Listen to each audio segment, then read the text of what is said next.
Welcome to On My Block Packers podcast.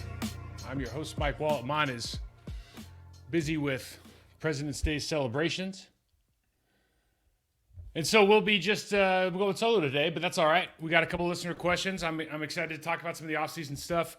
But first, our sponsors, can't forget about them, betonline.ag. Basketball is back. BetOnline remains your number one source for all your sports betting needs this season. You'll always find the latest odds, team matchup info, player news, and game trends at betonline.ag. And as your continued source for all sports wagering information, BetOnline features live betting, free contests, and giveaways all season long. Always the fastest and easiest way to bet on all your favorite sports and events, whether that's NFL, NBA, NHL, MMA, tennis, boxing, esports, even golf. So head to betonline.ag and join and receive your 50% welcome bonus with your first deposit. Make sure to use your promo code BELIEVE, that's BLEAV, to receive your rewards. BetOnline, where the game starts. I'd be remiss if I didn't mention that, and I'll probably mention it later as well, but that if anybody who bet on the NBA All-Star game last night, I hope they bet the over. What an atrocity that's turned into. Let's talk some Packer news first, though. Bob McGinn is a guy that was how do I describe Bob? So Bob was a guy that I remember when I got there in 1990, he was kind of the guy that nobody wanted to talk to in the locker room. He was the guy that he made it a business of going after players, and certainly when as I was struggling, he went after me, and rightfully so. But I think the big thing with Bob, and the thing that we kind of came to an agreement, or at least we found common ground on, was that Bob was a guy that was really curious about learning more about the sport. And a lot of times what happens with, especially now, I think this is probably worse now than it ever has been, but because of the amount of people, amount of access you have to stats and next-gen sports and all these non-contextual analytics that we can pour out, there are a lot of people writing about the sport that might be writing something that's not necessarily true, or attributing factual information to these statistics that doesn't really contextually make any sense for the player. And so I think from a player standpoint, necessarily, like if you're playing bad, you're playing bad. And that's just, if a guy comes on and says you're playing bad, he's not talking about your mom or talking about like what kind of person you are. But if you say your performance is poor because of the way that you're performing on Sunday or any given day of the week, then that's fair game. That's part of the deal. That's why you signed up. Now, you have thick skin to play professional sports. I think with Bob early on, one of the things that I personally had an issue with was like, hey, if you don't know what's going on a particular play, or you want to know how we're playing, ask us. Like, we'll tell you. Most guys will be pretty honest with you. Like, man, I just got beat up today. I got my ass kicked. Or, man, I had a great day. Or something happened. We didn't make enough plays in this situation, but, it wasn't, this, what happened on this specific play? It was 3rd and 8. You gave up a sack. What happened? Like, you can talk about it. Like, I blew my technique. My sets were wrong. My hammer's wrong. He beat me on his, signature move, whatever. But we want to have that interaction because it's not like we think we can create the narrative, but we want to control the narrative as an athlete. You want to control the narrative as much as you can.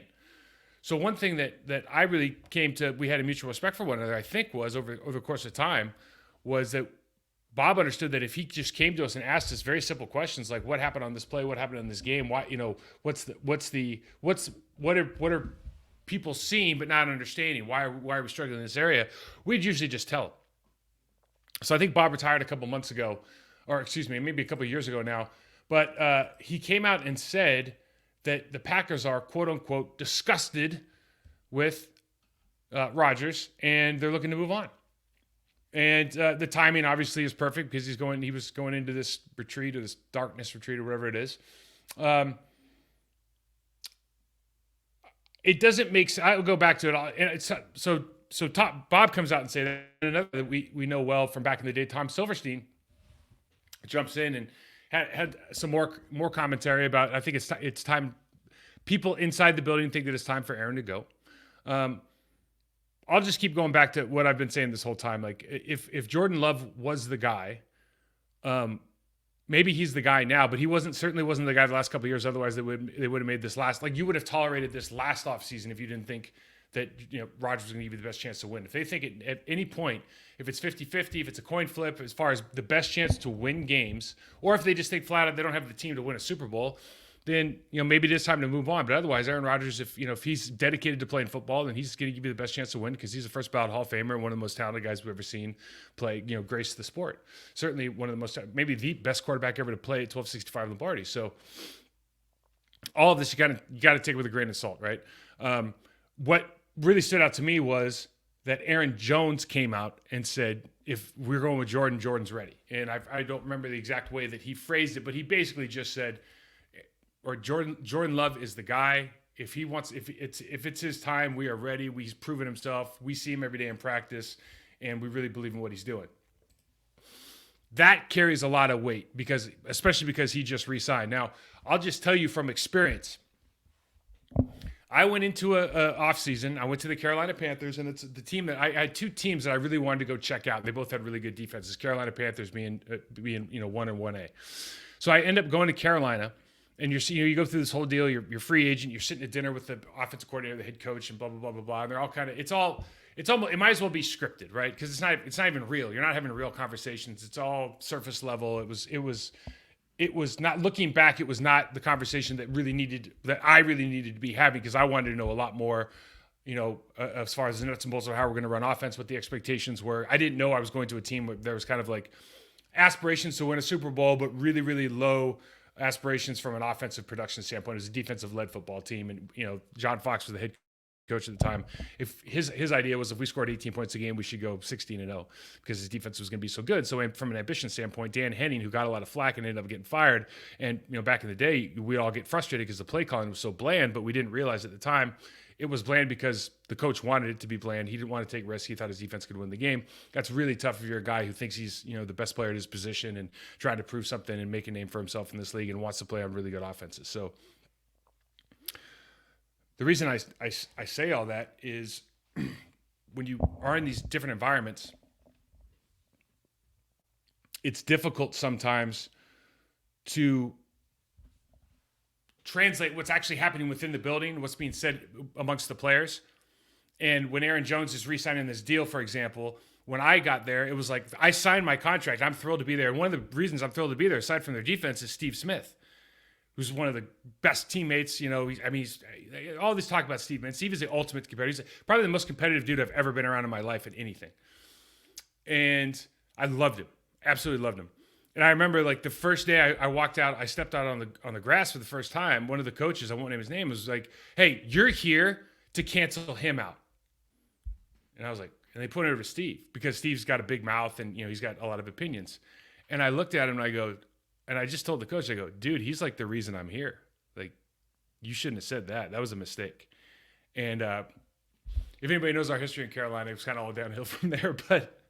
But regardless, I'm interested to see if there was anything said at the table with Aaron Jones as they're negotiating, like, "Hey, is it cool if Jordan goes forward? You got to have our back, right? You got to say that you got to go out there." And maybe he believes in Jordan, maybe he doesn't. I'm just saying it's super interesting just to see the timeline of this whole thing. Again, I'm not saying anything about Aaron Jones. I'm not saying anything about Jordan Love. I'm just saying I know what goes on behind closed doors, especially when you're negotiating. How's all this work, right? Another thing that happened this today, Monday, is that there's 7 player contracts that are voiding. And so you got and so what this means is, if they're getting voided, if you haven't restructured them by now, you basically go dead money. So there's dead money is the amount of money that you cannot recoup. So it's a hit against the cap. So in this case, it's 7 players. It's $16 million.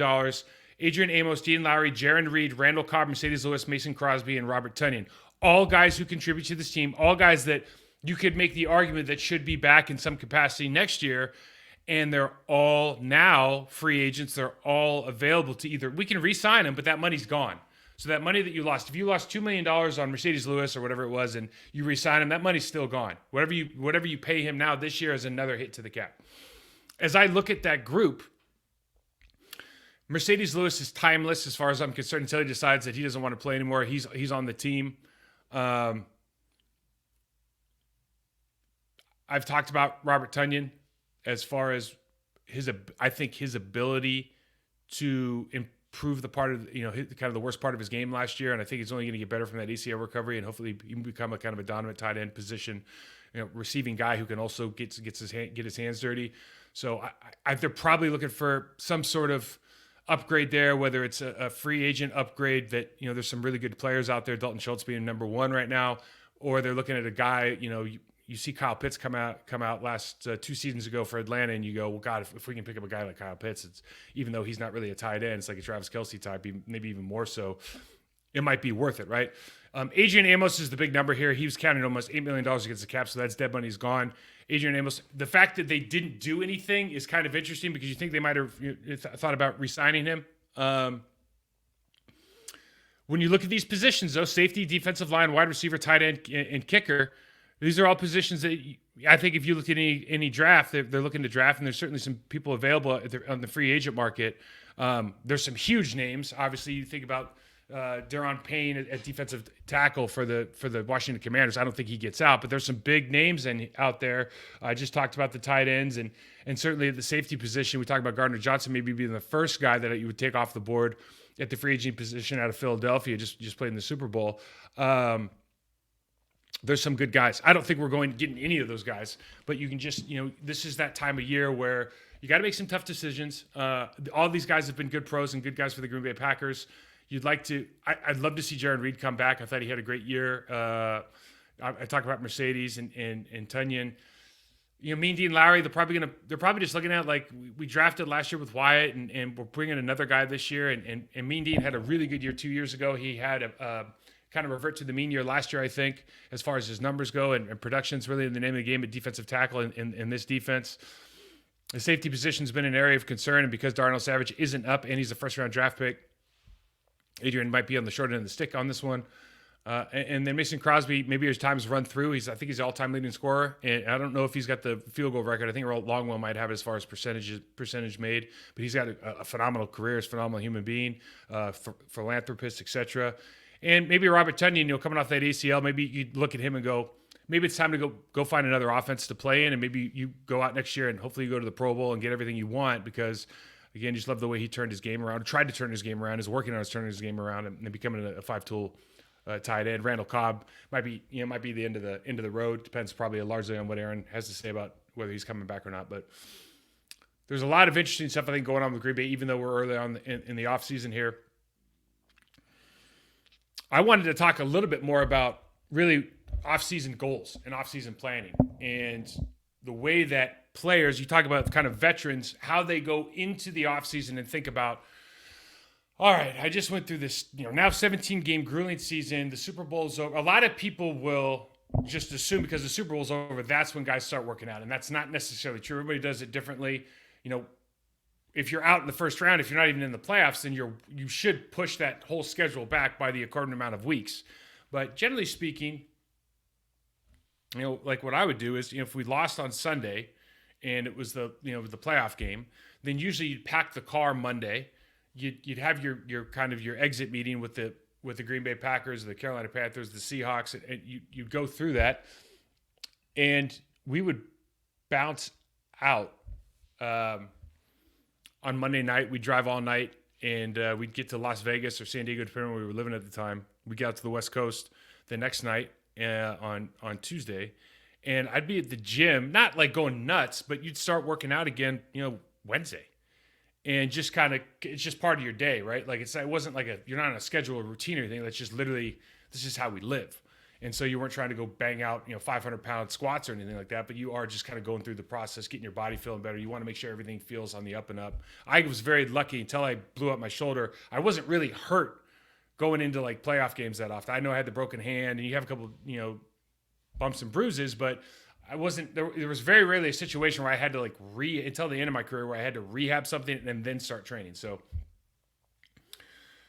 there's a couple things that you have to do as a pro now. And I think it really opened my eyes later in my career because it's not something we did earlier in my career, excuse me. The camera got messed up there. Let's see if we can get this right. All right. The first thing that a pro needs to do is really sit down, and maybe you need to take a week off. Maybe you just need to clear your head. You need to get away from it. Maybe the situation's really, really intense, and people handle that stress and everything in different ways. Maybe you need to leave the country. Maybe you need to just leave the state. Maybe you need to go put yourself in a hotel for 4 days, whatever it is. But you take your time, you clear your head, and you just got to get kind of excited about doing something again, right? And at some point during that offseason, during that early part, I think you really need to evaluate how your season went, and maybe that's during that downtime. The thing that helped me the most was something that happened at the very, very end of my career. A coach finally gave me, for 10 years of my career, a coach never gave me any feedback at the end of the year except for good job, bad job. But no, itemized. This is what you need to work on. This is film of good and bad. This is, strength wise, blah, blah, blah. There was just nothing there. And it was because teams operate in silos. So the strength coach doesn't talk to the position coach, doesn't talk to et cetera. And they don't really have necessarily, they don't like that. That's not where they value their time. Their time is spent like putting together, what our third Nate reel, or like maybe they're looking for a new job and they're doing something else. But that player development piece was never really there. Never. And it's not, I'm not putting this on anybody. That's just how it is. I don't think it's any better now, but that's what guys like me, like right now, I just got done putting tapes together for all my guys, right? You put tapes together, you put your notes, you put hard numbers on things, and all process-based movement. But when I got to my last year, Mike Solari, my last coach, gave me a DVD of stuff he wanted me to work on. And we sat down and we went through a handful of them. This is what you need to work. Now, unfortunately, I had to retire, but it really stuck with me. Like, where were you my entire career before I went out and started looking for my own help? Because the first 3-4 years of my career, we've talked about it before, when I was struggling, like I didn't really know what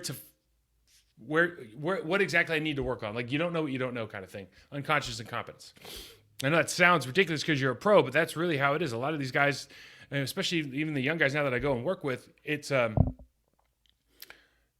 because of the systems they run in college, because the way they've been coddled through high school. Like you don't know how to solve your own problems necessarily, but you don't. It's just one of those things where like you don't know how to tie together like strength and conditioning movements with like best practice on the field. And if coaches don't know how to do that, they're not going to do a lot of this work that I'm talking about right now for you. So it's so imperative from a player standpoint that you get in there and you say, okay, I need to work on my initial footwork. I need to work into my body position into contact. I'm not identifying external cues or keys. I'm not reading the quarterback's eyes. I'm not identifying coverages fast enough. I don't rotate fast. My rotation pre-snap and post-snap is not where it needs to be. Depending on your position, there's going to be things you need to work on. And for me, it's always you got to be able to write those down, and then so you start formulating this plan. So while you take that time off, maybe when you start getting back into the gym and just start kind of pounding around with the iron a little bit, you start thinking about from a mental standpoint, from a football IQ, from a physical standpoint. Do I need to get stronger? And do I need to get faster, more agile, more mobile? Is my ankle mobility good? Are my hips good? Am I staying strong? Do I feel the same throughout the course of the entire season? Is there an endurance problem that I need to deal with? All of this stuff leads to an off-season plan. And for me, some people break it up into 4-month cycles, 4-week cycles, 8-week cycles, 12-week cycles. As far as like attaching your workout sessions with your film sessions, with your field work, and all of this stuff. When we go through, it has to be formulated. Otherwise, you're out here just you're like a jog chasing the car, like the Joker said. You don't know what to do when you catch it. The evaluation that these individuals can get from a third party, whether it's somebody like me, whether it's hopefully their coach or somebody on their staff or the accumulation of staff. When I was in Miami, actually, when I was working there, I don't know if I have the folder here, but we used to make player evaluation folders. And it was an initiative we started my second year there, and we'd go through and we'd go from a technical standpoint, this is what you need to work on. We'd go talk to the team psychologist, and we'd have them put something in there that was confidential. The physio, the athletic trainers, the strength and conditioning coaches. And then you go to the coaching staff, and the coaching staff would have something to fill out and hopefully attach a couple clips, and they could go, and these players would have this end of the year platform to look at and go, okay, this is literally the blueprint for how I get to where I want to be next year. And that is right now, I think, the thing that is most lacking, maybe not only in the National Football League, but all sports. It's just this clear direction from all these different third parties that have your best interest in mind, right? In the offseason, at least, right? To go out and improve your play on the field, directly improve your on-field performance. And that is so important. And whether it takes you 2 days or 4 weeks before you really get back into the swing of things, and or maybe you got a scope, you got to clean up your knee or in your elbow or whatever. Before you get back into the swing of things, you need to have that and so now you start planning out, all right, I got mini camp here, I got OTAs here, I got, this big training camp's coming up at the end of July. I can take my I want to take my wife to vacation here. I want to take my kids to Disneyland over there. You can plan all this stuff out, but you have a calendar, you have a routine. You can start this every day, and now you're present in all these opportunity sessions for yourself. Your weight room, your film study. Maybe you're meeting up with other players and working 1v1s. Like, all this stuff is so valuable, but just kind of flying by the seat of your pants. Like, yeah, you can do it, but it's so much more effective if you put yourself in a position to be successful every single day by just knowing what you're trying to accomplish. So, hope that makes sense. I mean, this is when you're the Green Bay Packers and you're looking at these guys and you see some guys make huge jumps from season 1 to season 2. Why? Well, they're usually the ones working the hardest. They're usually the ones down at like House of Athlete down in Florida with Brandon Marshall's crew, working their butts off, like KJ Osborne, the guy we brought on the scene from Minnesota last year. He made a huge jump in production last year. Like, it's not a coincidence that he's down there with the best receivers in the league, working their tails off in the hot Miami sun, getting better every single day. So, hopefully, a lot of the guys that we're talking about, the Green Bay Packer guys that we want to see make those huge jumps, those rookie, second-year guys, even veterans who have an opportunity to get better, get stronger, get faster, kind of revitalize their career. These are great opportunities right now to sit down and figure out what it is I need to do to get better. What do I need to do to improve? How am I going to make my life better, my team better? How am I going to make my career what I want it to be? Let's go to some we've got some fan questions. So, the first fan question is from Brian. Brian says the hotshot college quarterback's like, okay, so I think he's talking about Bryce Young, and and Bryce Young's only 5'8". I guess he's saying, is that a problem? I heard somebody said on ESPN today they likened him to Steph Curry. I don't think that's even close. I think Steph Curry's like 6'2" or 6'3", but I think the game, he's probably talking about the way it can change the game. Look, it would be a red flag for me if your quarterback was, I don't know if he's 5'8" or not, but it would be a red flag if he's 5'8". It would be a huge flag for me if he was 5'8". Just because I don't know how much muscle you can pack onto that frame, and you are going to get hit in the league. And so you could have this generational talent that can't stay healthy, and that would obviously be a huge issue, right? We got Nick Nelson here, says, Josh Myers and John Runyon are both young guys who have shown flashes and even had good stretches of play, but they're sorely lacking in consistency. At what point as a player do you find yourself executing with consistency, and what should be the expectation for Okay, so this is a great question. First of all, as many of you know, like, I got benched. I was playing so bad my third year. So my first year I didn't play at all. Second year started the third season at left tackle. I had no technique, and we go through that in detail why all of these things happened. But I made some bad choices as far as who I was listening to, what I was paying attention to, what I was prioritizing, and it wasn't much technical mastery. After that, when I started take ownership of your career and start owning all of this process of becoming your best, then you start playing better. And that's when you find consistency. So what I would point to is, Stanovich left the room and they brought in somebody else, Butkus. And it doesn't matter if they're both good coaches, but you're hearing different voices. It's like when you see a quarterback and they go through 4 different coordinators and they suck, and everyone's like, oh, they suck. It's like, no, they had 4 different coaches, man. Like, what if their second one was good and then the third one was terrible? Like, all these coaches aren't great. And all these coaches might be teaching, like, especially in offensive line rooms, the fact that you have so many coaches teaching different techniques and they're not based on, like, best practice movement is asinine. Like, if you think about it, there's a kind of a best practice way to move. We all have basically the same bodies.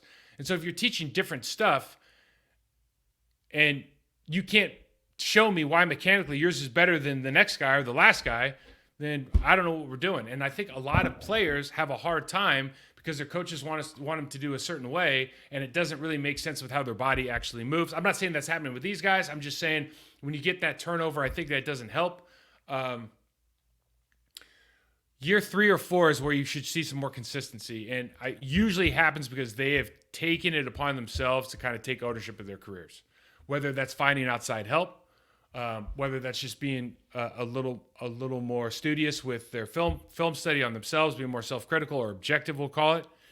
A lot of that just happens naturally because they're getting to that age where, like, all right, if I want to make this a career, like, it was fun, it's exciting, everything's going on in the National Football League. If I want to make this a career and be the best version of me, I'm going to have to, like, tighten the screws up a little bit. And I have to, develop some routines. I got to create some habits. I have to be consistent in the way I behave off the field so I can be consistent about the way I behave on the field. I saw a great thing about from Chip Kelly, by the way. Chip Kelly he was at the Las Vegas Coaches Association, and he was saying something about how you need to make sure your players understand what's happening. And just think about this in whoever's listening in any walk of life. When you're teaching somebody, there's great sayings like first of all, what kind of learner are you? Are you auditory, visual? Are you a kinesthetic learner? Most athletes are kinesthetic learners, meaning they kind of got to move through it to do it. But if you're not asking the right questions of the people you're trying to teach, if you're not trying to have them teach it back to you, then how do you know that they're actually picking this information up? And I think that's one of the bridges as an athlete. You need to be able to understand what kind of learner you are and then make the adjustments necessary for the kind of room you're in. That is an absolutely critical part of this whole deal. One thing I wanted to talk about this week was very simply, what is the NFL going to do about salaries? Because right now, the salaries are getting high enough where it could very quickly turn into basketball, where guys are making enough money. We're seeing it a little bit now, where guys are making enough money where they are going to start dictating who is on what team, where they go, demanding. You can talk about the NBA right now and Kevin Durant and Kyrie demanding trades, and how KD's coming out and saying it's good for the league because it gets eyeballs. And it's like, not all attention is good attention, despite that old saying from the media, all attention is good. It's not. All attention is not good attention. I would be very interested to see the National Football League come together and have some sort of transfer fee. In other words, money. This happens in soccer.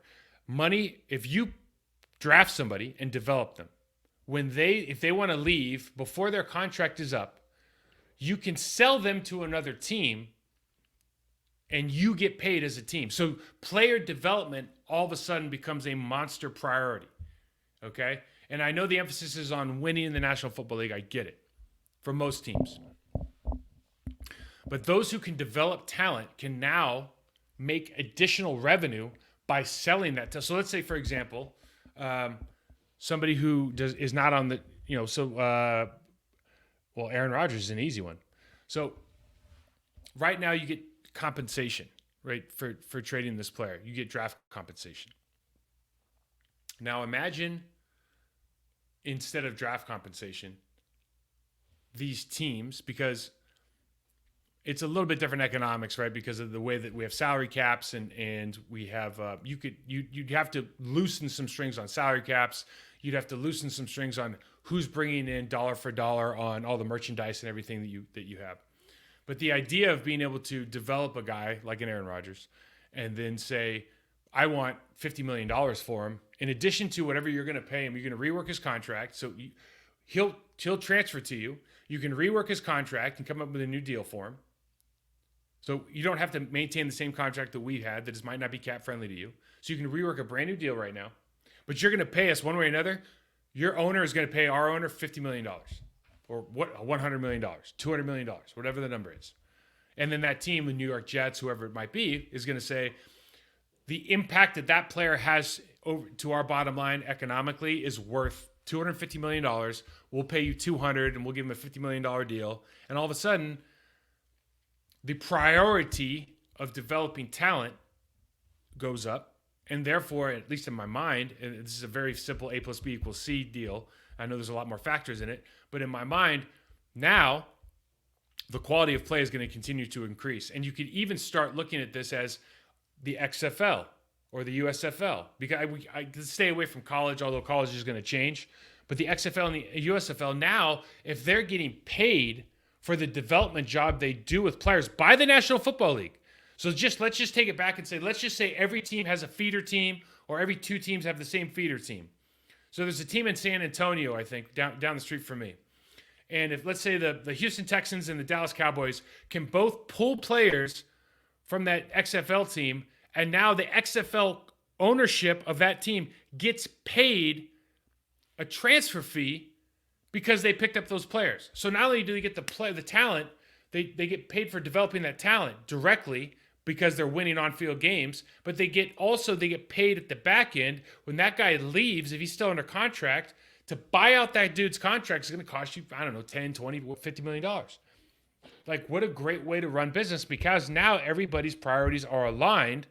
The player's going to get better. The quality of the game is going to get better. And now these teams that are doing it the right way, and really the right way, when I say that, is like really the right way by the players, right? Because they're really trying to develop talent. If they do that, now you're going to see a financial windfall, and it kind of skirts around maybe, let's say, just the salary cap, right? It affects more than just the salary cap. There's a different level of economics at play. It's just like you watch the NBA, and you just try to think about like last night. The All-Star game is terrible, and obviously the Pro Bowl just went away from that, and you see the trade talk, the trade demands, and how that could be quote unquote good for the sport. And you just try to look at, like, you don't want to get too far down the road where this is what we're going into, right? You try to head this stuff off as much as possible, and what economic model makes the most sense for this league. They're certainly doing well right now. It's the number one sport in the country, and as far as TV ratings, everything's going great. But when you look at them constantly trying to make rule changes, when you look at trying to change it so we score how much offensive points, we have more games. The player safety is kind of a catchphrase, but it's not necessarily true. Let's talk about the rugby. The rugby's invaded the National Football League, first with tackling, which has been, I think, net very positive. And listen, I played rugby at a very competitive level for 4 years after I was in the National Football League, so I know rugby pretty well. I understand. I've taught tackling. Rugby, that scrum that the Philadelphia Eagles use, the tush push, that is literally a rugby scrum. And they're thinking about getting rid of it not because it's dangerous per se. They're going to say it's because of danger, but because it's not aesthetically pleasing, and really the defense can't stop it. And of course there are ways to stop that, but I think they were 36 out of 39, some ridiculous number. And I don't know that the NFL wants to see that, because I don't know if the NFL wants their players taking that risk. If there is in fact a risk. Now, I've never seen a guy get hurt on short yardage, but rugby has seen a ton of people get hurt in scrums, and they've actually changed the scrum rules to where before you were basically 6 inches apart and batted heads, or went shoulder to shoulder on the snap of the release of the ball, and now you actually line up touching one another so they don't have that immediate contact. So they've changed rules for the safety of the sport. I don't know what we're going to do, but as we continue to evolve the game, you continue to try to make the game, you're trying to do everything you can to get more people to watch the game, whether it's who's the halftime show, to the commercials, to the safety initiatives, to community sponsored events. Everything's to grow the game, to get more eyeballs, to get more dollars. And if this is one of the things that's detracting from it, then so be it. But what would be better to grow the game than to develop a pipeline that actually paid those lesser teams to develop the talent that's going in? And you go, let's college. Well, college isn't working very well. Like, that college model is going to blow up right now. The NCAA has proven that they're corrupt, and the college model is going to blow up. So what are all other alternatives? This might be one of them. Fair enough? The last thing I want to do this week is a get off my lawn. We haven't done it in a while. I'm going to start off with this because I'm an ex-offensive lineman. And the Green Bay Packers, the first day I showed up for the Green Bay Packers, I had to do at least 15 one-on-ones. I was the only person who did one-on-ones that day. We're in full pads. Gilbert, Santana, Reggie, Vaughn, Vonnie, Billy Lyon, Jonathan Holiday. I got my head beat in by every single player multiple times in one round. Now, I go on, you go on Instagram or you go on Twitter, and you go to maxlevels.com, Max Preps. You see all these lineman camps, and they're doing these no padded one-on-ones, and guys are getting thrown around, and some of them aren't wearing t-shirts. Some of them are wearing these like string t-shirts. There's no helmet. There's no pads, nothing to grab onto. And these guys are getting wrestled down, hip tossed, horse collar, all headlocked, or they're getting stiff arm in the face and get knocked over. And these companies, these companies that are promoting high school sports are showing these ridiculous outtakes that are being celebrated, being retweeted. You're basically getting all these eyeballs for stuff that is, quite frankly, it's not football. And the professionals, like the guys who get paid to do this, don't do reps without gear on. Well, for like safety, number one, obviously, but number two, like you can't even perform a lot of the moves. Like if you can't grab onto pads, then as an offensive lineman, like I don't even understand how you're supposed to pass block. Just bear hug him. I mean, a defensive lineman would have to be really, really bad to be not wearing a shirt, and I still can block him. Or wearing like a t-shirt that can be torn or like very loose, and I can still block him. They'd have to be pretty bad. And so a lot of the moves, a lot of things you're trying to execute, like you're not in an advantageous position as an offensive lineman, but two, like the violence that you're dealing with is high enough if you're going to go live that you need to take care of yourself. And these adult companies trying to celebrate these kids, like it's just it's sad because those players aren't getting better. They're celebrating for the wrong reasons, and then you just see it doesn't transfer because a lot of these kids, like you don't see them again, And I'm not like, it's not a put down, but like that stuff doesn't work in real life. The stuff that you're doing on those videos, your stuff that was doing in those camps, like it doesn't work. Like all that stuff doesn't work. I saw the Ant-Man movie, Quantumania, and I just have to say Marvel's losing me. I wish I had AG here for this conversation, but yeah, they're losing me. It's just not there's too many things going on in that universe right now that I can handle. I got to go back and they got to like isolate like the Eternals, and I think they're coming out with X-Men now, and whatever's going on in this. It's just a lot. It's a lot for me. I don't want to spoiler it. It just wasn't. It was a very, very average movie. I give it a C. And then the last thing I want to talk about real quick, I don't understand. Somebody's got to explain to me the allure of mock drafts. Someone's got to explain the allure of mock drafts to me, because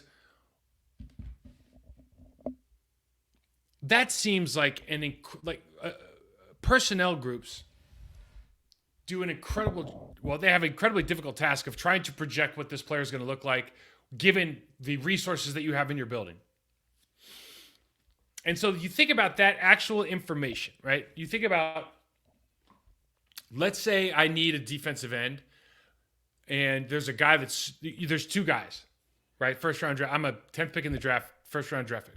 There's a guy that's small, undersized, fast, needs technique work. And there's a 6'5", 285-pound guy, runs a 4.7. He's not slow. And he's a great run stopper and needs to work on his pass pro game. It's like, there's so many questions you have to ask inside the building. Number one, like who's developing him in the building?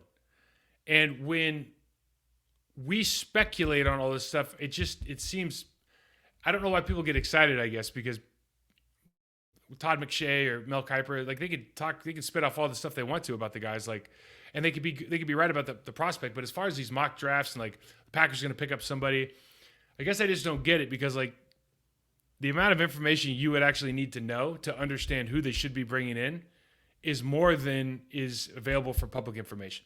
If that makes sense. But anyways, listen, guys, I think we're going to do one show a week. I'm going to do a block party tomorrow and focus on some offensive, defensive line play. I think we're going to do one show a week for a couple of weeks until we get a little bit more information about the offseason, about the combine, et cetera, the draft, et cetera, that we just talked about. We do our, having said the mock draft thing, I don't get. Maybe Aman will talk me into one. I don't think he's really into them either. But we certainly are on about getting on Bet Online and making some bets about this year's draft. So, anyways, you can find me at MikeWall68 on Twitter, Process to Perform on Instagram, and obviously these shows are on Process to Perform channel on YouTube. So thank you to our sponsor, BetOnline AG. Subscribe, rate, review us, all that stuff on YouTube, and you guys have a great. Oh, I got one more comment here. Exactly, Mark says, Mark, thank you, Mark. Dumb Entertainment.